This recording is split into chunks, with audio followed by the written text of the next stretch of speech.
बिस्मिल्लाहिर्रहमानिर्रहीम अस्सलामु अलैकुम वरहमतुल्लाहि वबरकातुहू। कैसे हैं सब दोस्त? आई होप के सब फिटफाट होंगे। दोस्तों, ये मेरा बेटा है जो 5th क्लास के स्टूडेंट है।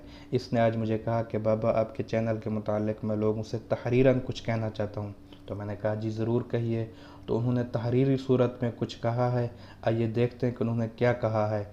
और जो लोग उर्दू की ख़त्ताती और किताबत का शग़फ़ रखते हैं वो प्लीज़ ज़रूर हमें मुत्तला करें कि उनको ये तहरीर कैसी लगी, और अगर कोई उसमें कमी और कोताही हो तो उसके मुतालिक भी प्लीज़ ज़रूर आगाह कीजिएगा।